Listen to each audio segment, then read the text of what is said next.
Oke, halo semuanya. Perkenalkan nama saya Kausar Rafiq dengan 3 digit NIM terakhir 071.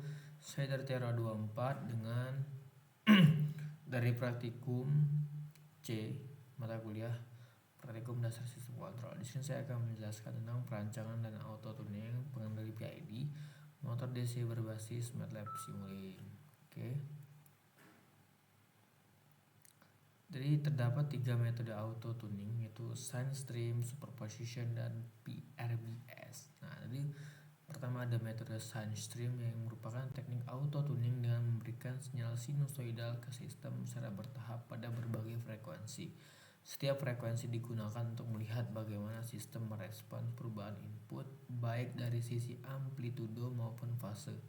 Dari respon tersebut, karakteristik dinamis sistem seperti gain and phase margin dapat dianalisis.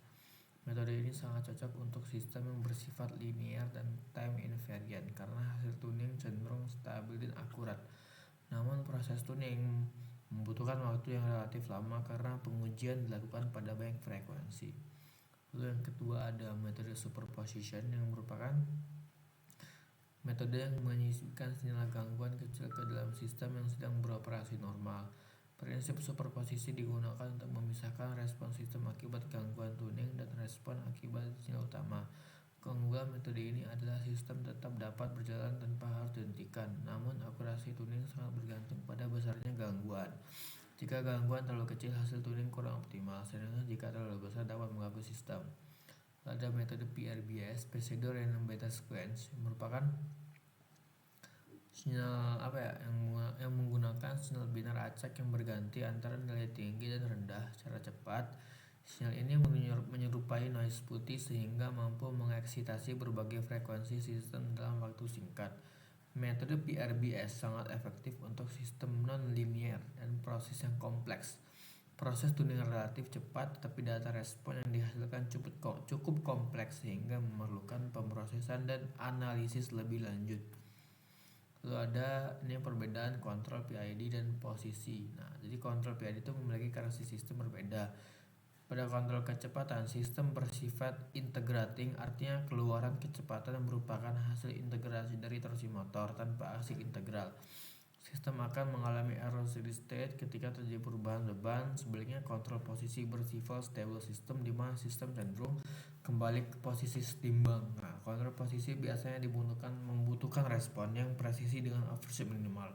Oleh karena itu, parameter PID untuk kontrol posisi umumnya memiliki nilai integral yang lebih kecil dibandingkan kontrol kecepatan. Kesimpulan dari hasil yang saya jelaskan itu, jadi berdasarkan hasil pembahasan yang dilakukan dapat disimpulkan bahwa metode auto tuning, SunStream, superposition, dan PRBS merupakan teknik yang efektif untuk menentukan parameter pengendali PID secara otomatis. Nah, jadi masing-masing metode memiliki karakteristik yang berbeda dalam mengeksitasi sistem dan menganalisis responnya sehingga menghasilkan nilai parameter PID yang tidak sama. Jadi dengan akhirnya dengan memiliki metode auto tuning yang tepat serta penyesuaian parameter PID yang sesuai dengan karakteristik sistem, performa kontrol motor DC dapat ditingkatkan secara signifikan. Sistem mampu mencapai respon yang lebih cepat, stabil, dan presisi sehingga sangat mendukung penerapan pada sistem otomasi robotika dan pengendalian industri modern. Oke, selanjutnya saya akan mungkin di next scene saya akan menjelaskan tentang rangkaiannya teman-teman ya. Oke, terima kasih. Oke, di sini tugas 10 teman-teman. Tugas 10 mata kuliah praktikum dasar sistem mengontrol. Rangkaiannya ini akan saya jelaskan secara ya mungkin secara singkat saja, tidak terlalu rinci teman-teman ya.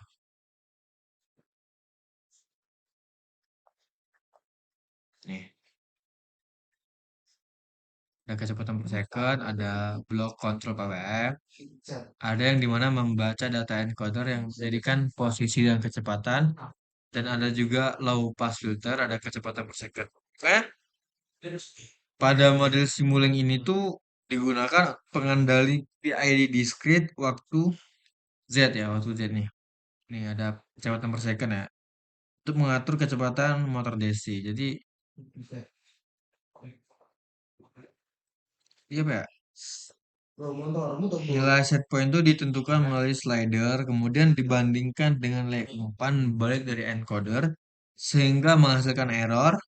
Nah, jadi error itu diproses oleh blok PID, yang dimana menghasilkan error ya. Jadi terus diproses oleh PID discrete untuk menghasilkan sinyal kendali. Selanjutnya, sistem PID auto tune bekerja dalam kondisi close up untuk menyesuaikan nilai parameter PID secara otomatis berdasarkan respon sistem. Jadi apa ya? Keluaran pengendali itu berupa sinyal PWM yang digunakan untuk mengatur kecepatan motor, sementara sinyal encoder digunakan sebagai umpan balik agar motor mampu mengikuti set point secara stabil. Untuk hasil apa ya? Hasil praktikum akan dilampirkan nanti.